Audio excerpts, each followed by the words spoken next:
Islamabad high court में इंतजार बचौता साहब और अली बुकर साहब के साथ हमारी एक रिट थी जिस पे एतराज़ात थे वजूद में कि 72 वज़रा 92(1) की खिलाफ वर्जी है, आइन इसकी इजाज़त नहीं देता, और एक तरफ सैलाब है और वबाई इमराज हैं और आटे का कहत है, और वो अपनी 72वीं सालगिरह आज शहबाज शरीफ साहब 7 स्टार होटल न्यू यॉर्क में मना रहे हैं।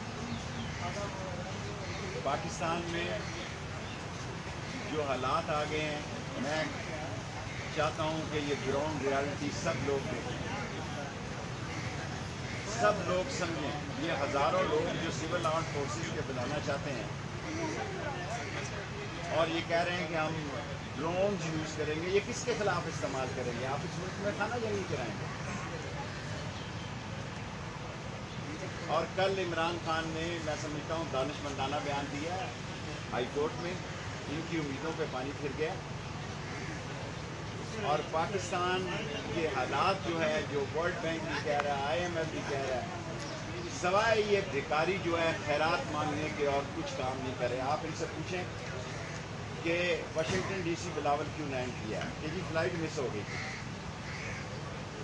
इतने हालात ख़राब होने के बावजूद हुकूमत नाम की कोई चीज़ नहीं है। जरदारी, शहबाज, नवाज, फजल रहमान कोई डिलीवर नहीं कर पाता। और आज अगर हालात को ना समझा गया तो ये हालात लोग अपने हाथों में ले लेंगे, और ये समाजी और इक़्तिसादी और सियासी बहरान जो है इंतहाई ख़तरनाक हो गया। और जब अवाम ने फैसले अपने हाथ में ले लिए तो फिर फैसले अवाम ने सड़कों, चौक और चौराहों में करने हैं। और ये डराना अपने लोगों को कि हम ताकत का इस्तेमाल करेंगे, पहले 600 की बजाय 650 गोले मारे, इनकी अकल जवाब दे गई है। इन्होंने मिनाजुल कुरान में हामला औरतों को गोलियां मारी।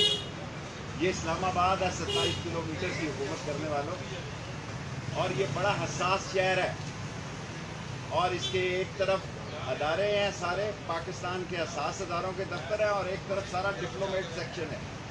और जहाँ जो आप फुलझड़ी चलाएंगे वो चश्मे ज़दन में सारी दुनिया में चली जाएगी।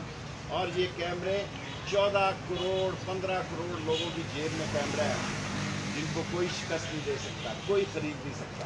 और इंशाअल्लाह ताला मुझे अल्लाह से पूरी उम्मीद है कि इमरान खान की कोशिशें रंग लाएंगी और इस मुल्क में जल्द।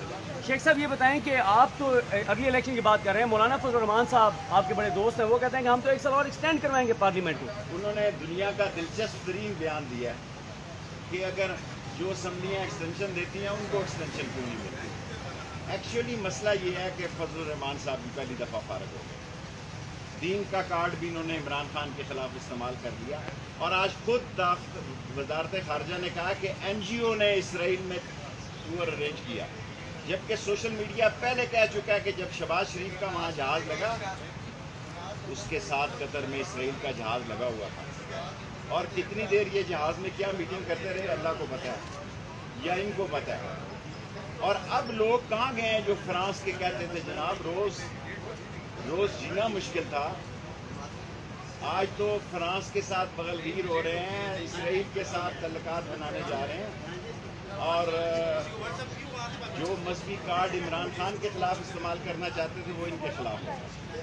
ये बताइएगा शेख साहब कि अभी इसहाक डार के वारंट गिरफ्तारी मुअत्तल किए गए हैं और साथ में एहसन इकबाल का केस में वो बरी हो गए हैं।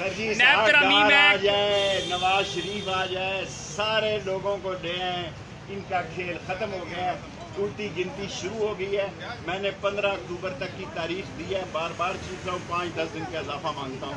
फैसले हो जाएंगे, फैसले हो जाएंगे। ये पाकिस्तान की सलामती का सवाल है, और हर मकतब फिक्र ना कारोबार है, ना बिजली का बिल दिया जा रहा है, ना स्कूल की फीस दी जा रही है, ना आटा खरीदा जा रहा है, और अभी सर्दियों में गैस भी नहीं मिलेगी और बिल आएगा। इनका काम तमाम है।